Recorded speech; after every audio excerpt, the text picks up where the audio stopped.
മർക്കോസ് എഴുതിയ സുവിശേഷം 8-ാം അധ്യായം. ആ ദിവസങ്ങളിൽ ഏറ്റവും വലിയ പുരുഷാരമുണ്ടായിരിക്കെ അവർക്ക് ഭക്ഷിപ്പാൻ ഒന്നുമില്ലായകൊണ്ട് യേശു ശിഷ്യന്മാരെ അടുക്കൽ വിളിച്ച അവരോട്, ഈ പുരുഷാരം ഇപ്പോൾ 3 നാളായി എന്നോടുകൂടെ പാർക്കുന്നു. അവർക്ക് ഭക്ഷിപ്പാൻ ഒന്നുമില്ലായകൊണ്ട് എനിക്ക് അവരോട് അലിവ് തോന്നുന്നു. ഞാൻ അവരെ പട്ടിണിയായി വീട്ടിലേക്ക് അയച്ചാൽ അവർ വഴിയിൽ വെച്ച് തളർന്നു പോകും. അവരിൽ ചിലർ ദൂരത്തു നിന്ന് വന്നവരല്ലോ എന്ന് പറഞ്ഞു. അതിന് അവന്റെ ശിഷ്യന്മാർ, ഇവർക്കിവിടെ മരുഭൂമിയിൽ അപ്പം കൊടുത്ത് തൃപ്തി വരുത്തുവാൻ എങ്ങനെ കഴിയും എന്നുത്തരം പറഞ്ഞു. അവൻ അവരോട്, നിങ്ങളുടെ പക്കൽ എത്ര അപ്പമുണ്ട് എന്ന് ചോദിച്ചു. 7 എന്ന് അവർ പറഞ്ഞു.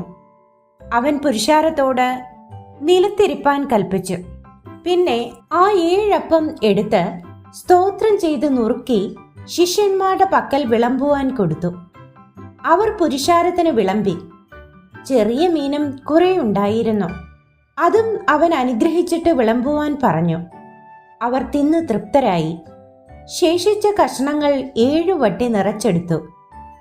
അവർ ഏകദേശം 4000 പേർ ആയിരുന്നു.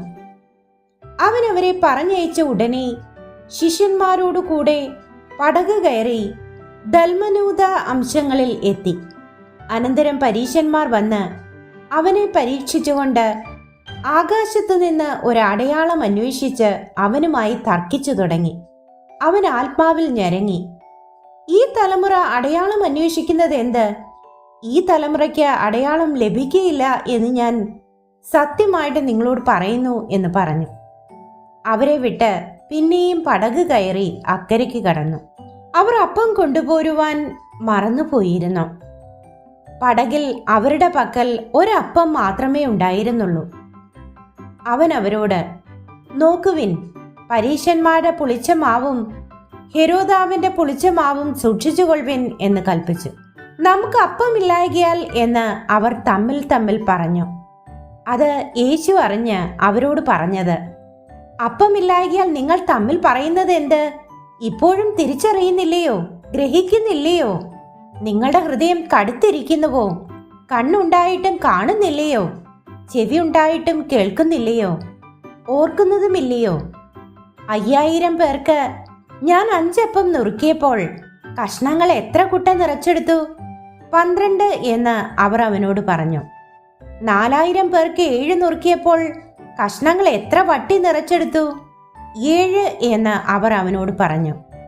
പിന്നെ അവൻ അവരോട്, ഇപ്പോഴും നിങ്ങൾ ഗ്രഹിക്കുന്നില്ലയോ എന്ന് പറഞ്ഞു. അവർ ബേത്സയിദയിൽ എത്തിയപ്പോൾ ഒരു കുരുടനെ അവന്റെ അടുക്കൽ കൊണ്ടുവന്ന് അവനെ തൊടയണമെന്ന് അപേക്ഷിച്ചു. അവൻ കുരുടന്റെ കൈക്ക് പിടിച്ച് അവനെ ഊരിന് പുറത്തു കൊണ്ടുപോയി അവന്റെ കണ്ണിൽ തുപ്പി അവന്റെ മേൽ കൈവച്ചു. നീ വല്ലതും കാണുന്നുണ്ടോ എന്ന് ചോദിച്ചു. അവൻ മേൽപോട്ട് നോക്കി, ഞാൻ മനുഷ്യരെ കാണുന്നു, അവർ നടക്കുന്നത് മരങ്ങൾ പോലെ എത്രേ കാണുന്നത് എന്ന് പറഞ്ഞു. പിന്നെയും അവന്റെ കണ്ണിന്മേൽ കൈവച്ചാറേ അവൻ സൗഖ്യം പ്രാപിച്ച് മിഴിച്ചു നോക്കി എല്ലാം സ്പഷ്ടമായി കണ്ടു. നീ ഊരിൽ കടക്ക പോലും അരുത് എന്ന് അവൻ പറഞ്ഞ് അവനെ വീട്ടിലേക്ക് അയച്ചു. അനന്തരം യേശു ശിഷ്യന്മാരുമായി ഫിലിപ്പോസിന്റെ കൈസരിക്കടുത്ത ഊരുകളിലേക്ക് പോയി. വഴിയിൽ വെച്ച് ശിഷ്യന്മാരോട്, ജനങ്ങൾ എന്നെ ആർ എന്ന് പറയുന്നു എന്ന് ചോദിച്ചു. യോഹന്നാൻ സ്നാപകൻ എന്ന് ചിലർ, ഏലിയാവ് എന്ന് ചിലർ, പ്രവാചകന്മാരിൽ ഒരുത്തൻ എന്ന് മറ്റു ചിലർ എന്ന് അവർ ഉത്തരം പറഞ്ഞു. അവൻ അവരോട്, എന്നാൽ നിങ്ങൾ എന്നെ ആർ എന്ന് പറയുന്നു എന്ന് ചോദിച്ചതിന്, നീ ക്രിസ്തു ആകുന്നു എന്ന് പത്രോസ് ഉത്തരം പറഞ്ഞു. പിന്നെ തന്നെക്കുറിച്ച് ആരോടും പറയരുതെന്ന് അവൻ അവരോട് ഖണ്ഡിതമായി പറഞ്ഞു. മനുഷ്യപുത്രൻ പലതും സഹിക്കുകയും മൂപ്പന്മാരും മഹാപുരോഹിതന്മാരും ശാസ്ത്രിമാരും അവനെ തള്ളിക്കളഞ്ഞു കൊല്ലുകയും 3 നാൾ കഴിഞ്ഞിട്ട് അവൻ ഉയർത്തെഴുന്നേൽക്കുകയും വേണം എന്ന് അവരെ ഉപദേശിച്ചു തുടങ്ങി.